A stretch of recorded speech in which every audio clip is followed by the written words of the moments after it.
vou voltar um pouco, né, porque essa questão da Europa, isso já estava colocado para o governo Obama, né? No governo Obama ele já tinha colocado que a industrialização, a reindustrialização dos Estados Unidos passava por parcerias com a Europa, e teve agentes, né, norte-americanos da época que falaram: Europa é uma ova, não estou nem aí para a Europa.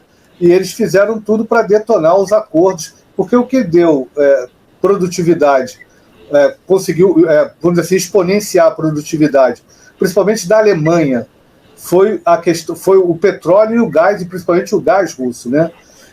E isso, de certa forma, impulsionou. Mas, só para a gente voltar ao tema aqui, porque esse negócio de conflito que você falou, no momento hoje, nós temos 183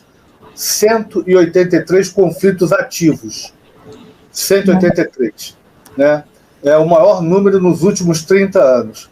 E, na minha opinião, né, a minha análise é sempre no sentido de que, quando você começa uma explosão... Porque o que você falou são sintomas de crise hegemônica. Inflação, normalmente é derivada de alguma crise financeira, que é o caso dessa, né? Nós temos o aumento da instabilidade, por isso esse monte de conflito, e isso tudo vem de onde? Ele vem do epicentro, vem do centro de poder, vem do centro da hegemonia. E, no caso, né, a minha visão é que isso vem dos Estados Unidos. Os Estados Unidos estão provocando ondas de choque que levam à instabilidade. O próprio Oriente Médio, né, os congressistas americanos dizem: olha, isso aí os Estados Unidos estão olhando muito para a China e esqueceram de olhar para o Oriente Médio. O embate com a China está tirando os Estados Unidos do centro, né, do jogo, né, internacional, da hegemonia. E as próprias fragilidades. O Farinazzo colocou muito bem. Nós fizemos 2 artigos sobre a Marinha Americana, a gente aprofunda essa questão. Mara, falta coisa básica. Falta mão de obra qualificada. Você imagina nos Estados Unidos faltar mão de obra qualificada? Aí os caras foram lá e viram: olha só, o Clinton fez uma proposta de reformular o ensino médio fundamental. Essa proposta ficou engavetada, o Obama tirou, e o Trump engavetou, e o Biden não tem força para implementar. Ou seja, os problemas foram criados ao longo do tempo e eles não foram resolvidos, com isso se aprofundou. Você considera que nós estamos num período de transição hegemônica mesmo? Há um declínio dos Estados, declínio relativo, né? Ele continua crescendo, mas a China crescendo muito mais rápido, e a gente está vendo, né, essa transição para uma ordem mundial multipolar, mais bagunçada, mais tumultuada, que vai ser assim, não vai ser aquele negócio mais estável. Qual a sua análise desse momento que nós passamos por isso? Todos nós 3 aqui passamos isso nos anos 90. Né? Olha, nos anos 90 vai ter guerra, depois acabou a União Soviética, teve paz, e a gente está vendo uma coisa diferente. E aí, qual a sua análise?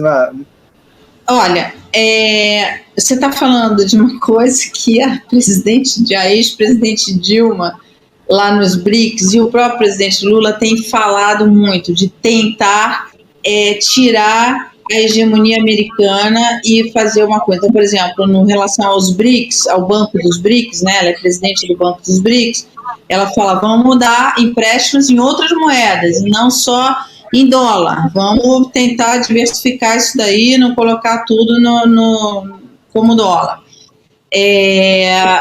Enfim, outros contratos, o presidente Lula já falou isso, contratos de exportação aí com outros países em outras moedas que não sejam o dólar. Eu conversei com alguns economistas e estrategistas sobre isso, que acham que o dólar ainda vai reinar durante um bom tempo. Falaram: isso não é uma coisa para agora. Eu lembro, quando eu estava no Valor Econômico, eu fazia Valor e fazia CBN, eu lembro que de uma conversa com o Sardenberg, de um estudo que tinha sido feito que falava exatamente disso, da perda de relevância dos Estados Unidos. Enfim, falar em perder relevância dos Estados Unidos é uma loucura, né? O comandante deve estar até chocado que eu estou falando. Não é perder relevância, mas é reduzir comparativamente com a China, que isso haveria uma coisa. Isso um estudo que eu vi que há 10 anos já vinham falando isso. E hoje há um movimento muito forte nesse sentido.